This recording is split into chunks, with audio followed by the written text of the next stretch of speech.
दोस्तों जीएसटी के अंदर ये इम्पॉर्टेंट इंस्ट्रक्शंस इशू की गई हैं। कुछ कड़ी जो है यहाँ पे इंस्ट्रक्शंस दी गई हैं अब ऑफिसर्स को। ये इंस्ट्रक्शन आपकी रजिस्ट्रेशन, कैंसिलेशन, रिवोकेशन कैसे होगा अगेंस्ट फेक जो टैक्स पेयर्स हैं उनके लिए।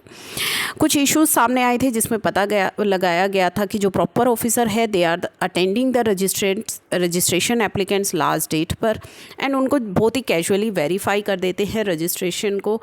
And proper officer transferring the case to another proper officer, last hour में वो दूसरे प्रॉपर ऑफिसर को केस ट्रांसफ़र कर देते हैं, जिससे कि काफ़ी सारे जो एप्लीकेंट्स हैं उनको डीम्ड अप्रूवल मिल गई है। ठीक है, तो फिज़िकल वेरिफिकेशन में या उसमें जो है फॉलो नहीं हो रहा है पूरा प्रोसेस। अगर ऑफिसर 2 या 3 दिन की लीव पे हैं तो वो ऑफिसर जो है ये इंश्योर नहीं करते हैं कि किसी दूसरे ऑफिसर को चार्ज दिया जाए। ठीक है, तो applicants assign to the officer proceeding on leave get team approval. अब जो लीव पर हैं ऑफिसर, उन्होंने किसी को चार्ज भी नहीं दिया तो वो रजिस्ट्रेशन भी डीम्ड अप्रूव हो जाते हैं। तो ये चीज़ें जो है एक्सेप्टेबल नहीं है। ठीक है, अब चलिए, अब इसमें कहा है कि timely action of proper officer at the state of examination of information and documents furnished the application and physical verification is extremely crucial है वो बहुत चीज़ें। तो इन्हीं चीज़ों को लेकर के अब इंस्ट्रक्शन दी गई हैं ऑफिसर्स को।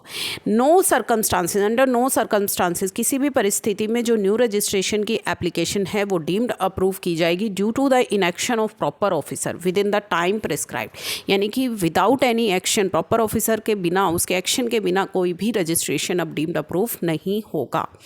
ठीक है, अगर ऐसा होता है तो ऑफिसर को रिस्पॉन्सिबल ठहराया जाएगा। In case where applicants have not opted to undergo, अगर आप जो है आधार ऑथेंटिकेशन नहीं कराते हैं या आधार ऑथेंटिकेशन जो है किसी केस में आपकी फेल हो जाती है तो प्रॉपर ऑफिसर मैंडेटरी आपका फिजिकल वेरिफिकेशन करेगा। Where applicants undergo OTP based, अगर आप आधार ऑथेंटिकेशन करवाते हैं, ठीक है, then proper officer mandatory pre registration physical verification होगा based on the data analytics and risk parameter. लेकिन अगर वहाँ पे कोई रिस्क जो है मिलते हैं तो रिस्क पैरामीटर और डाटा एनालिटिक्स के बेसिस पर आपका फिजिकल वेरिफिकेशन करेगा। अगर आपका आधार ऑथेंटिकेशन सक्सेसफुल हो जाता है और आपकी जो इन्फॉर्मेशन आप फर्निश कर रही हैं रजिस्ट्रेशन लेने के लिए, या जो इन्फॉर्मेशन जो मिली है या जो डॉक्यूमेंट्स आप फर्निश कर रहे हैं उनके बेसिस पर अगर लगता है तो जो है डिज़र्विंग केसेस में सर्कल हेड की अप्रूवल से आपका फिजिकल वेरिफिकेशन किया जाएगा। तो फिजिकल वेरिफिकेशन को बहुत ही ज़्यादा जो है सीरियसली लिया जा रहा है। पोस्ट रजिस्ट्रेशन पर भी क्या ऑफिसर्स को जो है यहाँ पे इंस्ट्रक्शन दी गई है। रजिस्ट्रेशन आपको मिल गया है, आधार बेस्ड रजिस्ट्रेशन आपको मिला है and have not been subjected to pre registration physical verification, तो आपकी जो है प्री फिजिकल वेरिफिकेशन के लिए ऑर्डर निकालेगा proper officer. In case of आपकी कोई ऐसी इन्फॉर्मेशन मिली है, कोई लीड मिली है, रिपोर्ट मिली है enforcement section of commissionerate on fake registrant, तो प्रॉपर ऑफिसर फिजिकल वेरिफिकेशन के लिए ऑर्डर करेगा। Upon receipt of adverse report that registrant is functionally non existent, अगर ऐसी रिपोर्ट मिलती है कि जो आपने रजिस्ट्रेंट है वो नॉन एग्जिस्टेंट है तो प्रॉपर ऑफिसर्स वो मोटो कैंसिल करेगा उस फेक रजिस्ट्रेशन का, और ये इंश्योर करेगा कि जो कैंसिलेशन है आपकी वो रेट्रोस्पेक्टिवली हो from the date of registration, जब से आपने रजिस्ट्रेशन लिया है। रिवोकेशन के लिए भी इंस्ट्रक्शन आई है कि care should be taken by proper officer that revocation जो सबमिट हुई है, जिसका रजिस्ट्रेशन कैंसल्ड हो गया है, that they are functionally non existent, कि जो है रिवोकेशन के लिए whose registration have been cancelled on the ground, जिनका रजिस्ट्रेशन इस बेसिस पर कैंसिल हुआ था कि वो नॉन एग्जिस्टेंट है, तो वहाँ पे उनको फॉलो करना है principle of natural justice reject करने के लिए।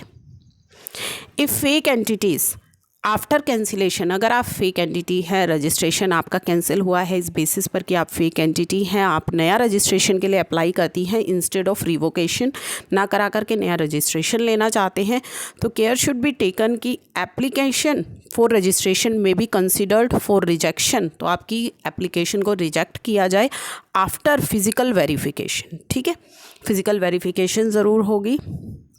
Detail record proper officer check करेगा कि क्यों आपका रजिस्ट्रेशन कैंसिल हुआ था, तो सर्कल हेड को ये सभी इंस्ट्रक्शंस दे दी गई हैं ताकि फेक टैक्स पेयर्स ना हो and also to weed out the fake जो रजिस्ट्रेशन हुए हैं, और साथ ही ये भी कहा है कि इससे जेन्युइन टैक्स पेयर को कोई हरासमेंट ना हो। इन केस अगर प्रॉपर ऑफिसर लीव पे हो तो उसके जो चार्जेस हैं वो ट्रांसफ़र हो अनदर ऑफिसर को, ठीक है, तो दूसरे ऑफिसर को वो चार्ज दे करके जाए before allowing such proper officer to proceed on leave. तो ये इंस्ट्रक्शन जो हैं अब आ चुकी हैं, बहुत ही स्ट्रिक्टली अब चीज़ों को देखा जा रहा है और आपके लिए अब बहुत ही ज़्यादा चीज़ें ये टफ़ होने वाली हैं। तो ये टफ़ तो होने वाली हैं ये चीज़ें तो फेक रजिस्ट्रेंट्स को ट्रैक करने के लिए है, फेक रजिस्ट्रेशन के लिए, लेकिन इससे जेन्युइन टैक्स पेयर को हैरेसमेंट ना हो ये इंश्योर करना बहुत बड़ी चीज़ है।